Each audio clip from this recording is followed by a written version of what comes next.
here are kind of the three responses you can have, and we'll spend a little bit of time discussing. Well, one is what the kind of extreme way is to fight this notion, and that's just to avoid certain media. Stay within my own community of shared believers, listen only to Christian music, only hang around people that believe the same thing that I do, and so on and so forth. There is a denomination called, is it the Brethren? And one of my friends, he's a pastor, spoke there. My friend is kind of a really open Christian. So they had a Super Bowl party, and he's a senior pastor of his church, and they serve alcohol there. But he ID'd everyone in the room. So, if you're over 21, this is at the senior pastor's house. He would serve you beer and wine cooler and stuff. And if you're under 21, then you weren't allowed to have it. And he shared this story with this church that he was speaking at.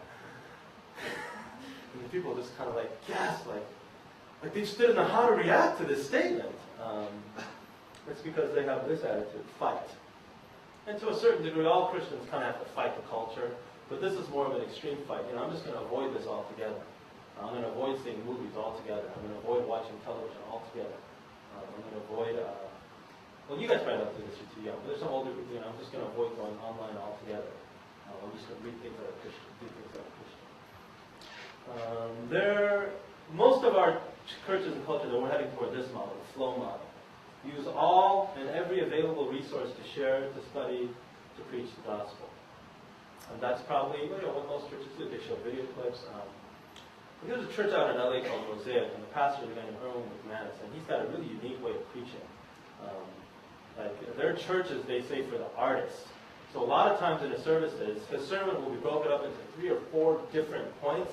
He'll go up and talk, and then he'll go off the stage, and then the dance team will come up and do interpretive dance, hip-hop or ballet or whatever. Then he'll come up and share it again, and then the music will come out. So it's like this, it's one long, extended story.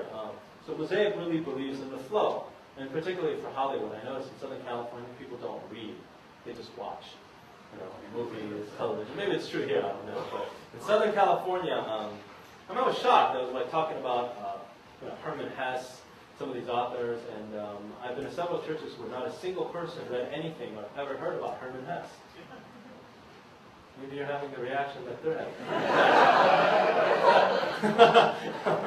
By the way, do any of you know who Herman Hesse is?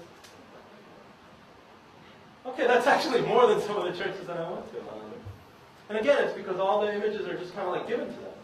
Now here's the alternative, and here's the question that I want to raise that I'd like for you to start talking about. I'll give you the questions in a second. Can there be a middle ground?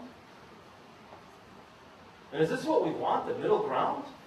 Because you see, as you're blitzed with this media image, imagine trying to reproduce what you're doing in your college group. Let's just say in Japan.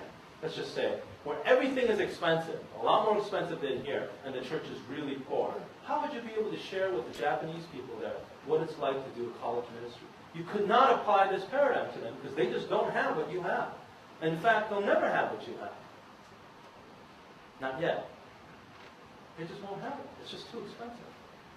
Would you be able to go to, let's say, our campus in Nagoya? Would you be able to disciple the college students without having these resources that you have here at Grace Point? If you can't do that, then maybe you need to rethink, okay? You need to rethink whether your Christian life, again, is dependent on this thing that we've inherited. Where you're really pushing this, the sensual experience, the sense experience aspect of your relationship with God. What I want you to do is like you did yesterday, for the next, how much time do we have? 10 minutes? Okay, 20 minutes? Okay, so maybe for the next, let's say 10 to 12 minutes, and then we'll come back. Why don't you get into groups just like yesterday? Minimal 3, preferably 3 to 4. And I would like for you to get into mixed-sex groups if you can. Okay, try to do 2 females and 2 males if you can, and then try to make it so that you don't know that the people are not from your regular fellowship group, out of 3 groups, if you can. Okay, so let's do that. Get into groups quickly and start going right away on these questions. We won't go over 1 and 2 because we talked about that at length. You guys were able to, hopefully you're able to articulate some of these things. What about number 3? What were some things you discussed for number 3? Huge.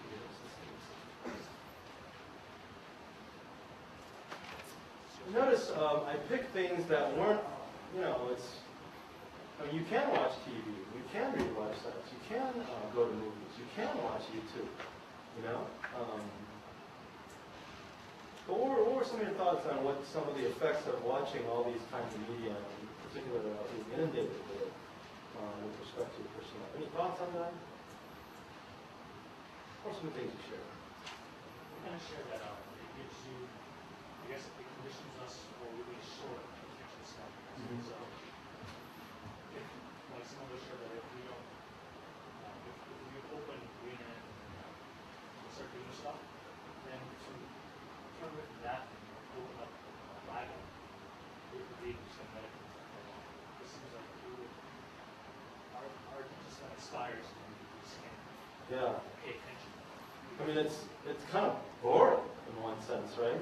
Don't you want a polished YouTube video explaining the Bible? Wouldn't you rather watch that? We all would. Yeah. Good, thank you.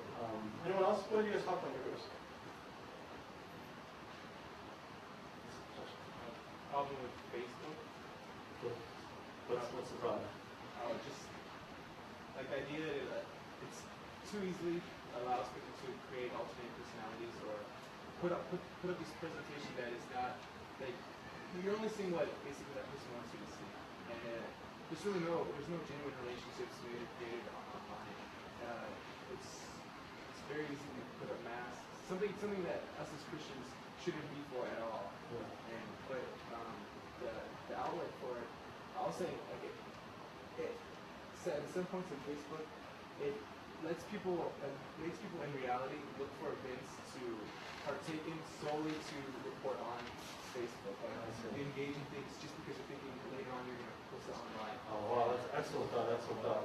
It's true of Facebook. It's true of MySpace. It's true of blogs like Zanga or Blogger or WordPress.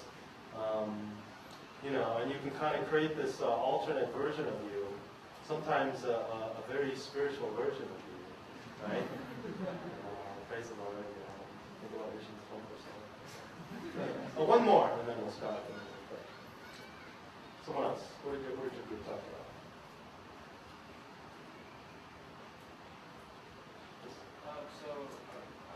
My sharing was that I went home this week before, and now that because I was home and I didn't have any conversion to school or anything. Because I was at home and I didn't have anything conversion to do, I just spent so much time watching sports on TV and like just watching like Discovery Channel, like Dirty Dogs and stuff. It was just even during the school year, during any given normal week, I'll spend time just watching mildly entertaining, but mostly like junky YouTube videos. The effect of that on how I study the Word of God is obviously I neglect it. And it's just it's sad that there's so much good stuff out there to read, including of course the Word of God is something that should prioritize. And I feel sort of ashamed when you mention these authors, and I'm just like, who's starting that? But yeah, it's the overindulgence in media definitely crowds out the important things that we should be exposing ourselves to. Thank you. Here's an example. Imagine if I gave the same talk that I did today, but I sat down and I read from a monotone voice. And I sat down and I didn't show any media clips, but I just described it for you. I think more than half of you would have considered it a dull thing that I've ever heard. Be honest with yourself. Didn't me showing this video, those two clips, didn't it make whatever I was saying more exciting? Right? If I didn't have that, and again, the content is exactly the same. And so that's the problem. So instead of looking and seeking for the content, right, we're letting this sensual experience kind of shape that content. And without it, now it's like, I don't know what to do. Really, I don't know what to do. I don't know how to worship without a musical instrument. I don't know how to do Bible study without some of these kinds of